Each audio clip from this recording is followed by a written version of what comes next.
நம் தேவனாகிய இயேசு கிறிஸ்துவினால் உங்களுக்கு கிருபையும் சமாதானமும் சந்தோஷமும் உண்டாவதாக. இன்னைக்கு நாம சபையை குறித்து ஆழமா விரிவா பார்க்க போறோம். ஆழமா விரிவான்னு சொல்லும்போது இந்த சபையின் அடிப்படையான அர்த்தத்திலிருந்து பார்க்க போறோம்.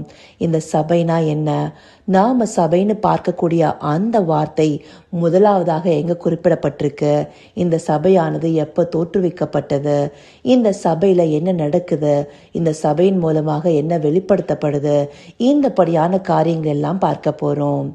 அப்படி நாம சபைன்னு சொல்லி தமிழ்ல ஒரு வார்த்தை சொல்றோம். இந்த வார்த்தைக்கு எல்லோரும் கூடி வருவது கூட பொருளாக வரும். அந்தபடி சாதாரணமா எல்லாரும் கூடி வர எல்லா காரியங்களுமே நாம பார்த்துட்டு இருக்கிற சபையின் அர்த்தத்துக்கு கீழாக வராது. நாம பார்த்துட்டு இருக்கிற சபையின் அர்த்தம் என்னது, சர்ச்ன்ற ஆங்கில மீனிங்ல வரும். அதாவது ஆலயம்னு சொல்லலாம் தமிழ்ல. அந்தபடியாக சபைங்கிற வார்த்தை பழைய ஏற்பாடு புத்தகங்கள்லயும் அநேக முறை கொடுக்கப்பட்டிருக்கு. ஆனா அதன் பொருள் எல்லாமே இந்த சர்ச்ன்ற மீனிங்ல வராது.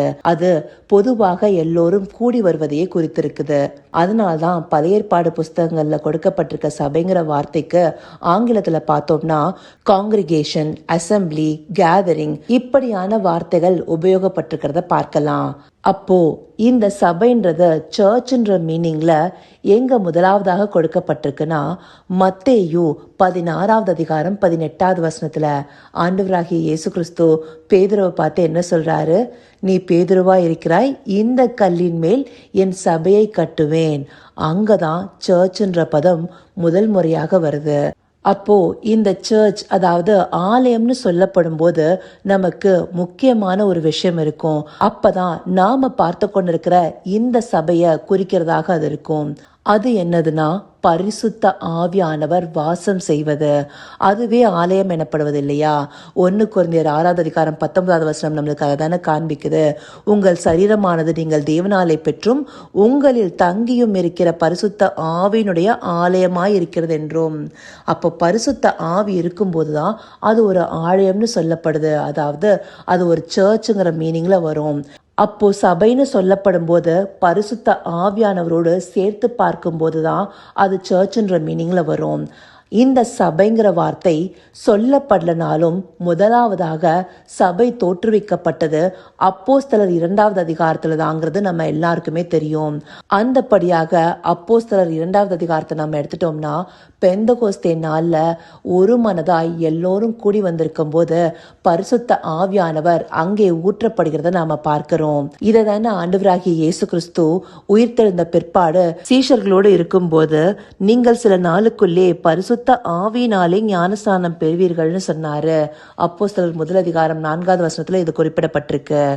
அந்தபடியாக பரிசுத்த ஆவியானவரால ஞானஸ்தானம் பெறுகிற முதல் இடம் அந்த பெந்தகோஸ்தே நாள்ல அவங்க எல்லாருமே ஆண்டவராகிய இயேசு கிறிஸ்துவ விசுவாசிச்சு அவருடைய நாமத்தினால கூடி வந்திருக்காங்க.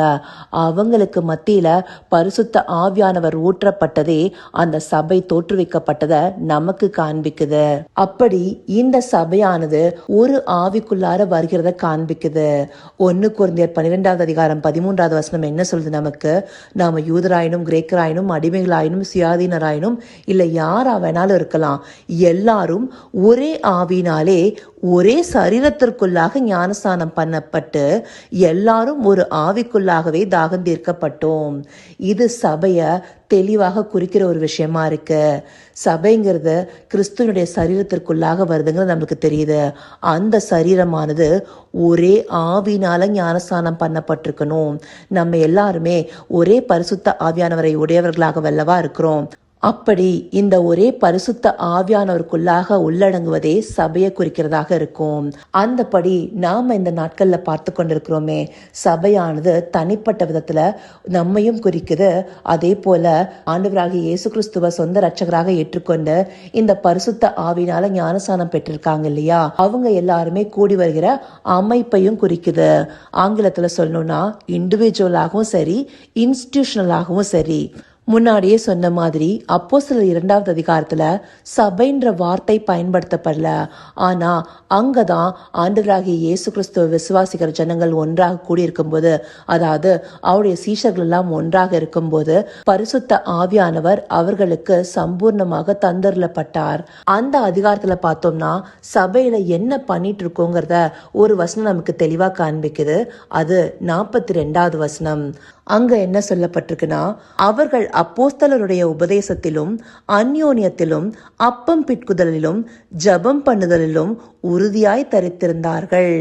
இந்த விஷயங்களை தானே நம்ம இன்ஸ்டிடியூஷனா இருக்கிற சர்ச்சில் பண்றோம். அதாவது நாம தேவாலயம்னு சொல்லி போறோம் இல்லையா, அந்த சபையில் நம்ம என்ன பண்றோம், அப்போஸ்தலர்கள் நமக்கு கொடுத்த உபதேசத்தை ஆராய்ந்து பார்க்கறதுலயும், எல்லோரும் அன்னோன்யத்திலும் அதாவது ஃபெலோஷிப்பா இருக்கிறதுலயும், அப்பம் பிட்குதலிலும் அதாவது கம்யூனியன்ல கலந்து கொள்கிறதுலயும், ஜெபம் பண்ணுதலிலும், எல்லோரும் கூடி ஆண்டவரை நோக்கி பார்க்கறதுலயும் உறுதியா இருக்கிறது. இதை எல்லாமே நம்ம எல்லாருமே சர்ச்ல பண்ணிட்டு இருக்கோம். அந்தபடியாக இதுவே சபையில செய்து கொண்டிருக்கிற காரியம்ங்கிறது நமக்கு தெளிவாக விளங்குது.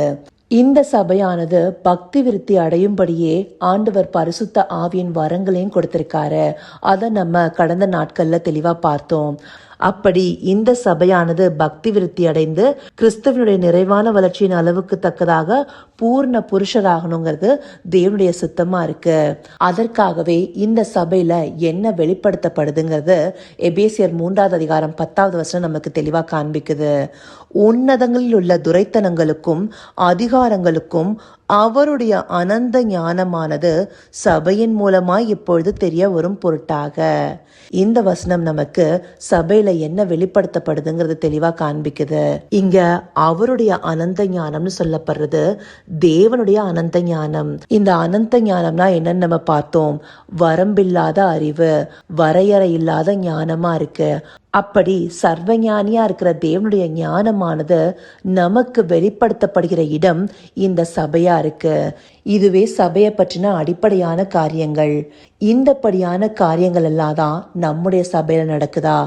இந்தபடியாக தான் சபையாக நாம விருத்தி அடைகிறோமா? இதையெல்லாம் நாம நிதானித்து பார்க்க வேண்டிய காலம். அதனால்தான் சபையை பற்றின ஆழமான விரிவான விளக்கங்களை தேவன் நமக்கு காண்பிக்கிறாரு. நாம தனிப்பட்ட ஒரு சபையாகவும் பக்தி விருத்தி அடைகிறோமா? அதே போல சபையாக கூடி வரும்போதும் அநேகருடைய பக்தி விருத்திக்கு ஏதுவாக நடந்து கொள்கிறோமா? தேவனுடைய அனந்த ஞானத்தை புரிந்து கொள்கிறோமா? அப்போஸ்தலர்களுடைய உபதேசத்தை சரியாக அறிந்து வைத்திருக்கிறோமா? சரியான அந்யோன்யத்துல இருக்கிறோமா? இந்தபடியா நாம இருக்கும் போது தானே சரியான மனவாட்டி சபையாக உருவாக்கப்பட்டு கொண்டிருக்கிறோங்கிறதுக்கான அர்த்தம் வருது.